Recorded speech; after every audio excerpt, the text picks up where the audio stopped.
Dave Wolf, Bret Witkowski on Newstalk Sports 94.9 WSJM. We're at Dickinson Stadium, finally, hoping to get a St. Joe football game in tonight. Of course, last week's game against Detroit Henry Ford was canceled the day before. Henry Ford forfeiting because they had some problems inside the program. So St. Joe gets their second chance in a home or tonight. A game they desperately needed to play last week because of what they did against Niles. 55-0 loss has been sitting under the Bears' skin for 2 weeks. No, I agree with you, Dave. I think, in talking with Johnny and Ken this morning, we talked about not playing last week. And boy, if any team needed to play, it was St. Joe.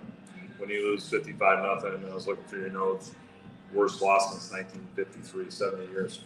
That's just not something that you get over the next day.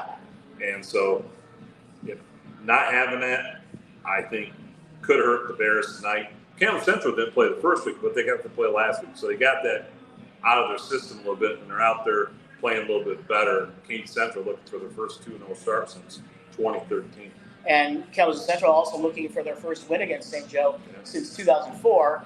I think their first win here since 2000. And that was when they had some guy by the name of Jennings, I think his name was. Played a few years. Yeah, a few years in the NFL. Yeah. Went to Western, went on to Packers for a long, great career. Kalamazoo Central, everybody knows, is a school with a ton of athletes. Derek Jeter, Jennings, they won quite a few state titles in basketball in the last 20 years. But they just can't seem to get it together in football. But they got a good coach now with Stranger. This is third year. And I think people have always been fearful. What if Kalamazoo Central gets it together? Right. I mean, that's scary, and I'm hoping it's not tonight. I mean, it's one of those programs you like to play kind of early in the season. Last year they went 0-9, but this year they came out and rolled over Sturgis, and Sturgis rolled over Bobo.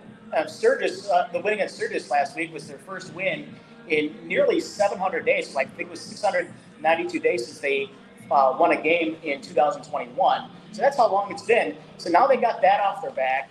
Detroit still has St. Joe has like I said, they have a nail to grind tonight. They've been sitting for 2 weeks. It does give Andrew Bradley a chance to work on things in practice, but practice is different than game situations. Totally, but the Bears did change up practice. Coach Bradley wants to have 22 guys go both ways and go one way. Have 22 starters.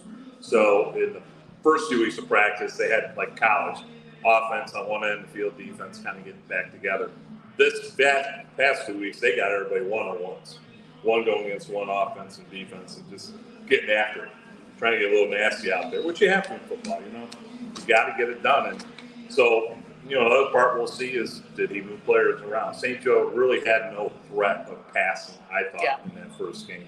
And Niles did. The other thing St. Joe didn't think did in the first game is they continued just to go off the one count, not to try to get Niles to jump off. But, that first game against Niles started out bad and continued to get worse the entire ball game. I tried naming the third cheerleader in from the left as player of the game. It just was that type of ball game where it could not get any worse. Opening kickoff went out of bounds, and it just was downhill from there. And I will say the one thing that this year's senior class has on you and your senior class is but they didn't play. St. Joe won a game 2-0. Yeah, but they didn't play. I thought technically it was 1-0. When did it? I don't know. It says 2-0 in the state list. It does. Yeah, it used to be 1, I thought. But our 2-1 win over Corey Central 1985 was a true 2-0 win. We only got past the 50-yard line once. They never did. It was a driving rainstorm. And the only reason we got 2 is they snapped the ball over the goalpost on a punt. But that was a true 2-0, and hopefully, I don't think you're going to see many of those ever again. This is a beautiful football weather night. The wind's going to be blowing on north, about 10, 15 miles an hour. May change up some in the passing game. St. Joe's got to be worried about their quarterback. Their quarterback loves to run. Yeah. They've got a big offensive line. They got a wideout who can go get the ball. And St. Joe had a hard time containing Niles in that first game. And really, I've always felt defenses that can penetrate in the backfield are strong defenses that can cause problems. And St. Joe did not do that at all against the St. Joe O-line did not do anything. The blocking wasn't very good at all. The St. Joe's defensive line, except no penetration. They only had like 1 or 2 tackles for loss. Yeah. And when you're not in the backfield, you don't disrupt plays. Look at the Lions last night against Kansas City. Oh my! The Lions, that's all I'm gonna hear about from everybody. That's the Lions. And you, as a Lions fan, you're gonna hear it. You're gonna hear it. How many passes did the Chiefs drop? Hey, that's not on the Lions. I know. That's all I'm hearing. That's all my I'm future son-in-law, I think I had a text coming in at 11:30 at night. So how about them Lions? So I'm a Packer fan, so we'll let you have your once every 50 years enjoy. Hey, I might be rooting for you on Sunday against the Bears, but who doesn't root against the Bears?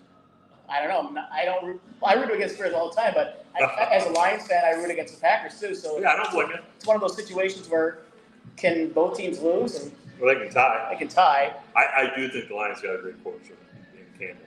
I think he's perfect fit for that city. I think he's got the energy. He's like a DM. He brings it to the table. He challenges people. St. Joe, Kalamazoo Central at Dickinson Stadium coming up at 7 o'clock on News Talk Sports 94.9 WSJM. Pregame show with Bret Witkowski and down there, Joel Portis at 6:35. Dave Wolf, WSJM Sports. I think Campbell's a great coach. I think that is a great